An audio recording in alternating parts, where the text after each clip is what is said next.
Welcome back to the deep dive. Today, we are strapping in. We've got two incredibly dense, really emotionally volatile weeks coming up in Port Charles. We're basically taking this huge stack of source material. It covers September 17th right through the 26th, and we're going to try and turn it into your essential narrative map. If you thought things were dramatic before, trust us, the ground is about to shift permanently. Yeah, our mission today is pretty critical because, the sources are fragmented. They're covering at least three explosive timelines all happening at once. You've got the immediate fallout from Drew King Quartermain shooting. That's Cameron Matheson's character. And then there's this complicated web of WSB secrets. That's the World Security Bureau, the spy agency, lots going on there. And then what looks like maybe the most devastating personal tragedy Port Charles has faced in, years. We really need to synthesize all this, focusing hard on the big picture implications, Yeah. and the character shifts that are probably going to define the rest of the year. Exactly. This deep dive, it isn't just about hitting plot points. It's about the huge emotional domino effect that gets set off by a major tragedy. So over these 2 weeks, we're looking at, tragedy, definite heartbreak, some genuinely shocking returns, and multiple mysteries kind of coming to a head, especially that messy bribery scandal involving Drew. We're going to start right in the thick of it. The immediate crisis, that first week, September 17th, 18th, it's just chaos reigning supreme. Okay, let's unpack this. The sources throw us right into the aftermath of Drew's shooting, right? And the first person caught in the crosshairs, Kai Taylor, his assistant. Yeah, assistant Kai Taylor, played by Inns Austin Astrup, he's apparently in a full-blown panic. And look, obviously any staff member finding their employer shot would be terrified, right? But the source notes, they seem to indicate his fear goes beyond just simple trauma. The PCPD Port Charles Police Department, they're looking at it very, very closely. And they've got something tangible, right? Physical evidence. The sources specifically call out a baseball bat. That bat was deemed an item of interest by the PCPD, and crucially, Kai's fingerprints were found right there on it. So this is where we have to ask, what exactly was he doing with that bat?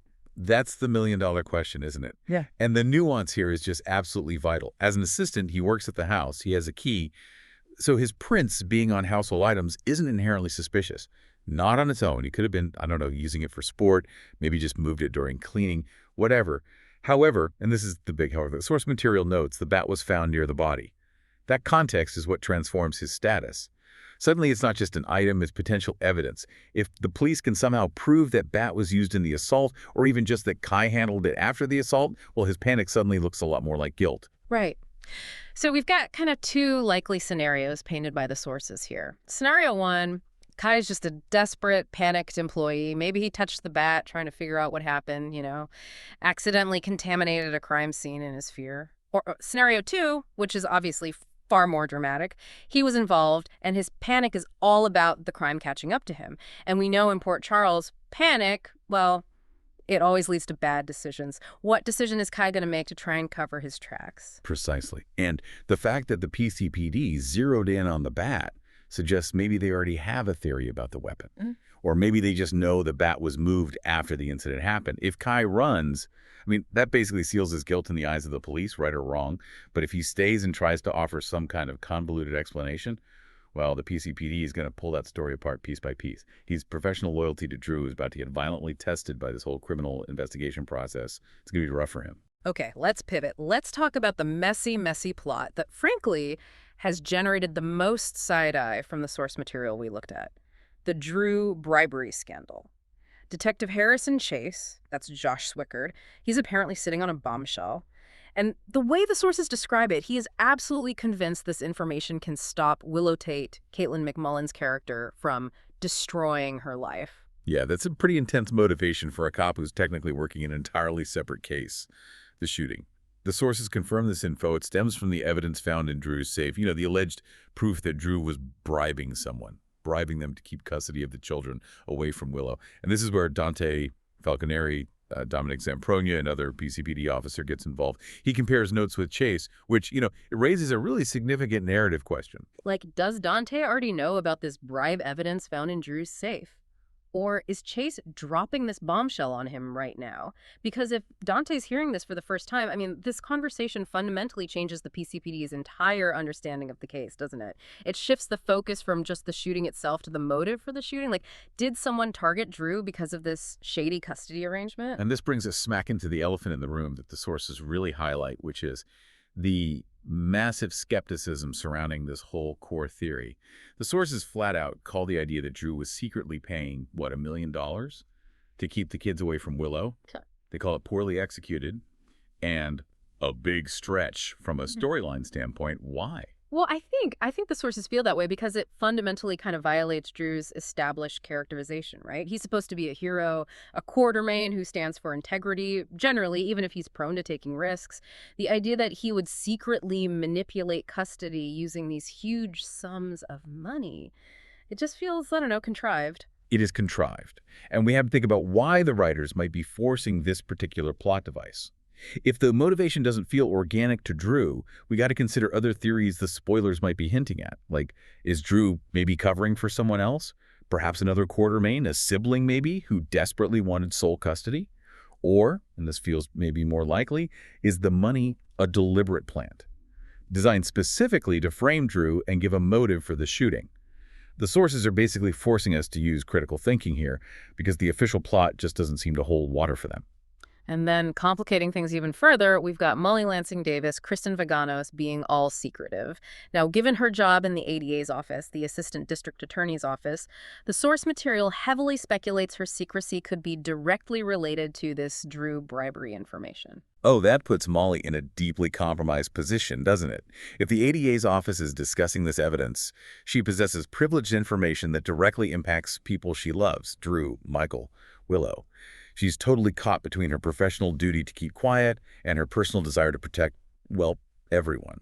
Her secrecy suggests the legal system is already getting heavily involved, even if the case itself feels flimsy. Okay, moving on. Let's talk Britt Westbourne Kelly Thibault. She is living a full-blown fugitive life right now, all because of her WSB activities. Wednesday promises an intense encounter for her. She apparently wakes up somewhere asking, "Where the heck am I?" That is just vintage soap opera drama right there. It absolutely is pure soap. And the sources actually give us three very specific options for her mysterious location, which lets us kind of weigh the character motivation behind each one. Option one, did Jason Morgan, Steve Burton get her a private, secure hideout? That fits his MO. Option two, is she maybe at the neutral ground of Sidwell's place? Carlo Rota's character, keeping her out of sight but not directly under Jason's protection. Or option three, was she scooped up at Pascal's request? Mark Forget's character. I feel like the sources lean heavily toward an ally, though, because they're pretty quick to reassure us that she's not in danger quite yet. Sure. But let's analyze her mental state for a second. She's broke, she's on the run from bad people, quote unquote, which means she has to swallow her pride. This pride dilemma feels like a huge character beat for Britt, and the sources give her two main choices for who to ask for money. Right. The obvious choice is probably circling back to her mother, Liza Obrecht, Kathleen Gotti. The forces confirm that even though Liesl was recently mad at her, Liesl would indeed give her the money. That maternal bond, it trumps any recent rift. It's a crucial emotional safety net. But the other option mentioned is Jason, asking Jason for help. Well, that comes with massive romantic and relationship complications, doesn't it? Especially since she knows he's keeping secrets from Carly. But wait a minute. The sources highlight the pride element specifically. So what if the most satisfying dramatic scenario isn't one of those two? What if, to truly swallow her pride, she has to go to the person she kind of hates the most? Someone who has the most money, but who would also expose her the fastest. Ooh, you're suggesting a complete 180. Like seeking help from someone like Carly Corinthos Spencer, Laura Wright's character. Someone who would absolutely force Britt to grovel. That would certainly maximize the dramatic tension of the pride dilemma, yeah, however. That WSB secret is looming so large, and Carly is probably the last person Britt wants, having that kind of information on her right now. Yeah, good point. And that WSB secret, by the way, it's still a major complication, isn't it? We've got Von Bryce Durfee questioning Jocelyn Jacks, Eden McCoy's character, questioning her about her incentive to keep quiet about Britt being a WSB agent. Jocelyn is sitting on absolutely explosive information. And Jocelyn's motivation here is intensely personal, remember. She trusts Britt because Britt literally saved her life. That debt of gratitude, it outweighs everything else for Joss, even the massive family loyalty she usually displays. The sources are clearly signaling that this secrecy about Britt's WSB status, it's a loaded gun, pointed squarely at the Corinthos family. And Jason, he's the one holding the trigger. And speaking of that family dynamic, the tension between Carly and Jason is reaching a really dangerous peak here. Carly delivers a very specific warning to Jason. She basically says, if you find out something about one of my kids, you have to tell me. No exceptions, no excuses. Yeah, this is a demand clearly born out of deep-seated trust issues, probably stemming from Sonny's absence and return and everything else. And it creates an immediate, super high-stakes conflict, because Jason is actively sitting on the information that Jocelyn is a WSB agent, which directly contradicts Carly's explicit, fundamental demand. The betrayal, in Carly's eyes, is already underway, even if she doesn't know it yet. But is it a betrayal? Or is he maybe practicing a higher form of loyalty? The critique kind of suggests we should challenge this premise. I mean, if the secret he's keeping protects Carly's child, Jocelyn, from dangerous international spy trouble, isn't that actually peak Jason loyalty? He's protecting the child first, knowing the truth will eventually hurt Carly's feelings, maybe. That's a powerful distinction, yeah. He is prioritizing the physical safety of Jocelyn over the emotional comfort of Carly. But the fact remains, he's still choosing silence. Which means that when the truth inevitably explodes, and you know it will, Carly won't see it as protection. She'll just see it as deception. Pure and simple. The sources are definitely signaling that the collapse of trust between Jason and Carly feels imminent, and this Jocelyn secret is the catalyst. And Jason's week isn't getting any easier on top of all that. The sources note he has to deliver some sad news on Wednesday. While, speculation is open, it likely relates to lives lost while Britt was gone. Perhaps colleagues they both knew from the WSB orbit. Or someone close to the fugitive network they were involved with. It subtly connects Jason and Britt emotionally, even while he's maintaining these major secrets from the rest of his family, especially Carly. Okay, let's just touch briefly on a quieter moment, but one that could have potentially high impact later. Willow talks to Tracy Quartermaine, Jane Elliott's character, and Willow says something like, for her sake, she hopes Tracy takes this chance. The stakes here are entirely based on how we interpret this chance. Right, what is this chance? The sources suggest a couple of possibilities. One, maybe Tracy finally getting on the right side of the custody issues, perhaps realizing her schemes were actually counterproductive for the family. Two, making amends with Drew, though the sources immediately kind of dismiss that one as a real long shot. Yeah, the dismissal of reconciliation with Drew feels like the key analytical point there. Tracy is not exactly known for easy reconciliation or big emotional breakthroughs, is she? If Willow is pushing her, it's much more likely about the children and the Quartermaine legacy.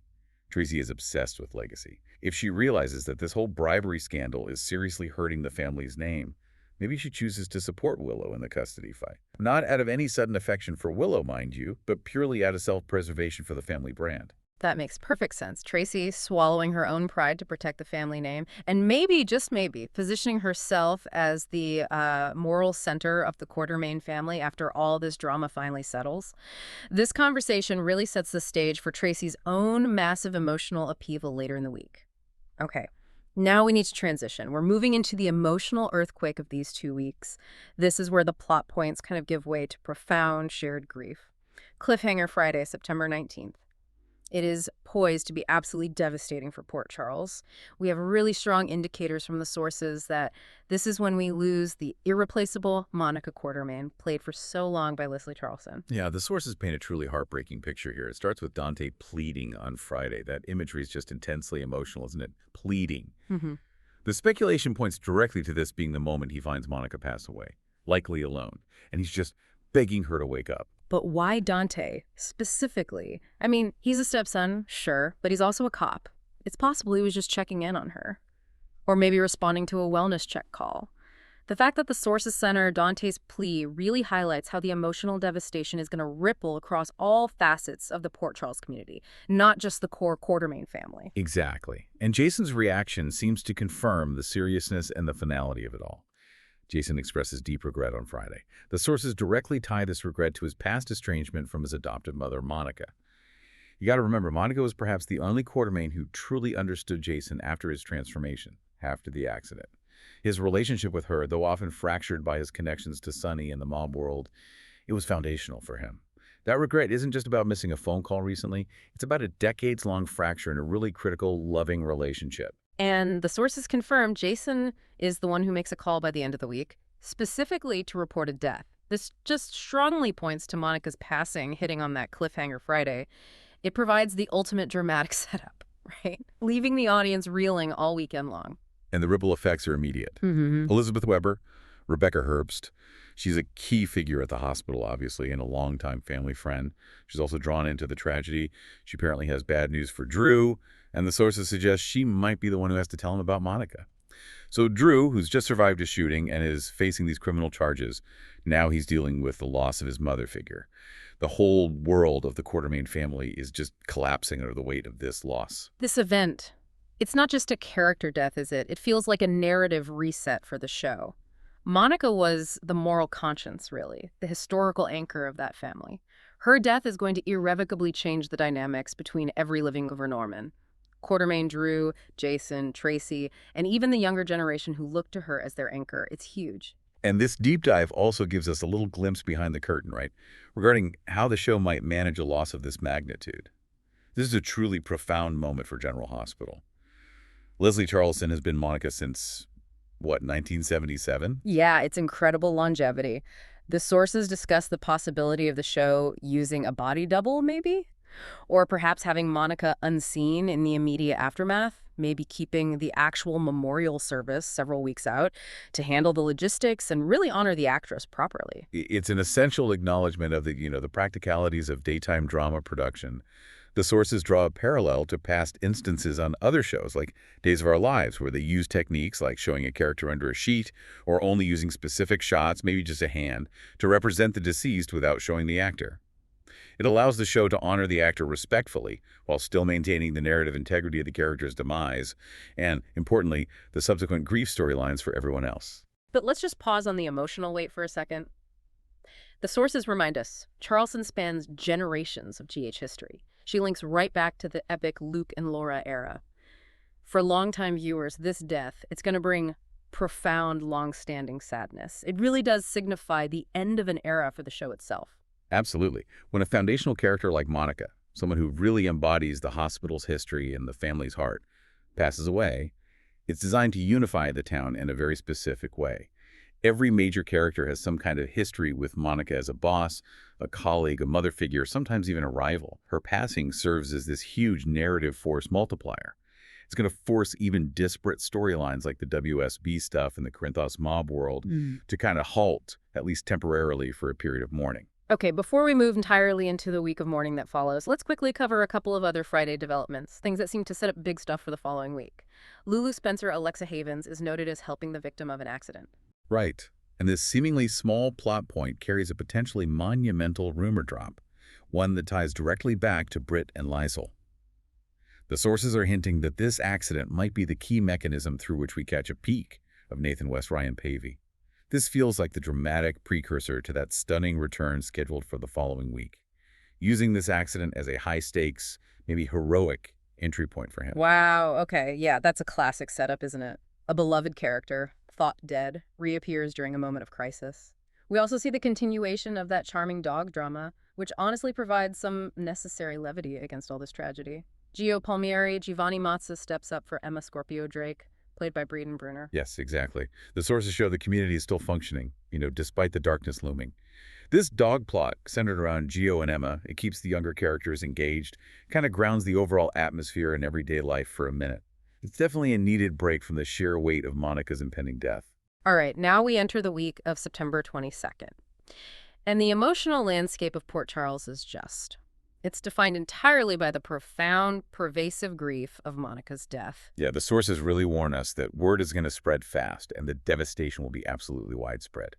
We need to prepare for the show to be pretty steeped in mourning for the next few weeks, probably leading up to the eventual memorial service, which promises to be one of the most significant event episodes in recent memory, I would imagine. And the sources specifically call out Tracy Quartermaine being crushed next week. This feels huge because Tracy and Monica's relationship, well, it was notoriously complex, wasn't it? Defined by intense rivalry, jealousy, constant passive-aggressive warfare. So why is Tracy crushed? Well, think about it. When a relationship is defined primarily by conflict, the loss of that other person means the loss of a foundational part of your own identity. Monica is Tracy's ultimate rival, her mirror in many ways within that family. Without Monica there to compete with, to scheme against, or just to butt heads with, Tracy kind of loses her foil, doesn't she? The grief is profound, precisely because she's lost the person who, perhaps more than anyone, fiercely kept her in check within the Quartermaine family structure. Interesting take. And this shared grief, it could provide some unlikely opportunities for bonding, maybe. Jason is noted as doing some bonding with Tracy earlier in the prior week, which you could argue sets up a potential shared emotional response to Monica's death. Absolutely. This grief could be the unlikely glue that finally brings Jason and Tracy closer. It might force them to recognize their shared Quartermaine roots, however adopted or tenuous they might seem sometimes. They both kind of stand outside the traditional family structure in different ways, right? Yeah. And Monica was maybe the only constant they both truly had within it. But Jason, of course. He always has competing interests, doesn't he? While he still wants to win Britt over, the sources do confirm that he has to focus on Monica's memorial first. That prioritization, it speaks volumes. It really does. It shows that despite his desire to maybe pursue a life with Britt, despite all the WSB drama swirling, the Quartermaine legacy and the memory of his adoptive mother hold immediate precedence. Jason is prioritizing family and grief over romance and secrets here. And that feels like a significant emotional shift for a man often defined by his immediate, very pragmatic loyalty to Sonny and Carly first and foremost. Okay, this next segment. This feels like the most action-packed and dramatically significant twist the sources dropped for this whole 2-week block. Britt's future is potentially being set right here, and her brother returns. Yet, Britt is actively trying to mend fences with lies. She really needs her mother now more than ever, doesn't she? Especially being on the run, broke, dealing with the constant fear of the WSB. This relationship repair is just critical for Britt's mental stability right now. But what makes this absolutely stunning, according to the sources, is the return of her brother, Nathan West. Nathan West's return, Ryan Pavey, it's described as potentially healing the existing rift between Liz and Britt. That is massive. Nathan was so central to Liesl's world. His presence provides Britt with immediate, non-judgmental family support that she desperately needs right now. It's like the ultimate redemption arc beginning for Britt, the return of her family, the good part of it. And this return, it opens the door wide open for her future. Correct. The WSB is apparently interested in talking to her. This suggests two primary paths that the sources seem to be hinting at. Path 1. The spy life continues. She could end up working directly for Jack Brennan, Chris McKenna's character, which would cement her role in that whole international espionage arena. Path 2. Redemption through medicine. The rumors suggest she might actually get her medical license back, or maybe secure a research position, potentially even returning to General Hospital itself. We gotta debate her character here for a sec. Which path feels more plausible for Britt? Britt is a character defined by chaos, right? High stakes. Does she naturally gravitate back toward the adrenaline rush of espionage, or does she truly deeply desire the stability and structure of practicing medicine again? Well, historically, she is drawn to power and excitement, which definitely favors the WSB path. That feels very Britt. However, after all the running, all the loss she's endured, and now the potential return of her brother, maybe that deep need for a stable life, for a legacy of healing, might pull her back to GH. Her return to medicine would be the ultimate redemption, wouldn't it? Using her extraordinary skills for good within the very community she initially fled in fear. The sources are definitely setting up a major choice for her, one that's going to define her entire future on the show. Okay, let's shift back to Dante for a minute. The sources say he is really stressing out. He actually asks Cody Bell, Josh Kelly to stop him from doing something stupid. That sounds like some serious internal conflict brewing, probably born from the pressure of his father figure, Sonny, his job as a cop, and now this huge family crisis with Monica. Yeah, and this internal conflict seems driven intensely by his concerns about his son, Rocco Falconeri Finn Francis Carr. The speculation points toward Dante wanting to confront Britt, basically telling her to stay away from Rocco. Which is significant because, as the sources note, Dante and Britt are actually pretty good friends. Or they were. So his parental instinct is overriding his personal friendship. That makes sense. A parent facing a perceived threat, and let's be honest, a fugitive WSB agent, no matter how nice she is personally, is a walking threat, will always choose the safety of the child first. Dante's stress here is a perfect example of his commitment to his family over maybe his loyalty to his friends in this situation. And then, amidst all this heavy drama, we get a moment of classic soap opera levity. It comes in the form of that ongoing dog plot. Cody is apparently stunned, possibly because, as the source speculates, the adorable little Outback puppy stole his sandwich. Okay, that provides a delightful, totally necessary counterpoint to all the grief and stress. Dante then shows up, wondering if that dog is the one Emma and Gio are looking for, which ties back to Gio gonna ask Sonny Corinthos, Maurice Bernard, for help with the reward. It just shows how the small community storylines continue, drawing in the major players, even for just a moment of lightness. And finally, Lulu. She has two really tough choices regarding her kids piling up here. Her dilemmas are immense. First, there's the aforementioned choice about Rocco and Britt. Does she side with Dante and keep Rocco away from Britt's orbit? Second, whether or not to let Charlotte Castine Bluesy Burke see Valentin Castine, James Patrick Stewart's character. Charlotte apparently opens up to Lulu about deeply missing her Papa Valentin. Ugh. Lulu is stuck in that quintessential Port Charles parenting struggle, isn't she? Trying to balance the obvious dangers associated with the children's father's, Valentin's questionable morality, Britt's fugitive status potentially impacting Rocco, with the deep, necessary love the children feel for them. She's got to choose between protection and emotional well-being, and there's no easy answer there. Okay, finally, let's circle back one last time to that bribery plot, which, as predicted by the sources, continues to kind of sputter under scrutiny. Sonny is trying to figure out the best way forward legally, protectively, to help Michael Corinthos, Roy Gibson's character. Right. Sonny's protective instincts are fully activated, naturally. But the legal reality remains really complicated. The ADA's office is still not entirely sure she can actually move forward with the evidence found in Drew's safe, mainly because the case just seems so weak. Drew will, predictably, deny the charges, and he'll be backed by his powerful legal counsel, Martin Gray, Michael E. Knight. And this is where the sources continue to just hammer home the sheer lack of logic in the story's execution. That flaw we mentioned earlier, the sheer volume of the alleged bribe money, the $1 million is discussed again in detail. If Drew really paid $1 million, that large sum should be noticeably missing from his account somewhere, right? It should be traceable. Yeah, if the money isn't traceable directly from Drew's accounts back to whoever he supposedly paid, the prosecution basically has no foundation. The sources argue that successfully tracing that money back to Drew seems highly unlikely under any kind of serious legal scrutiny, which forces us to conclude really one of two things.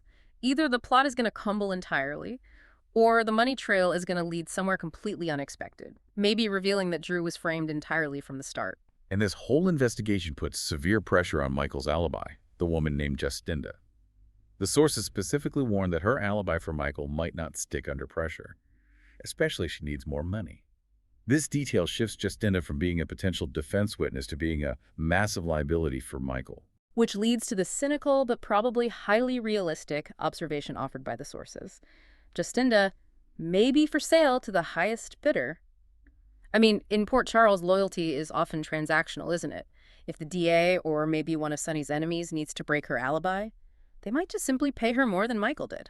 That detail feels crucial because it highlights just how easily money can compromise the legal process and completely shatter trust in this town. It turns what should be a key piece of defense evidence into this huge potential liability for Michael. It's going to force Sonny to scramble, either to ensure she stays loyal, or perhaps more likely for Sonny, ensure she maybe disappears before she can testify against his son. #outro. Wow, okay. We covered immense ground there. Moving from the immediate panic of Drew's shooting and that, frankly, weak bribery plot, all the way to the deep, pervasive, and fundamental loss of Monica Quartermain.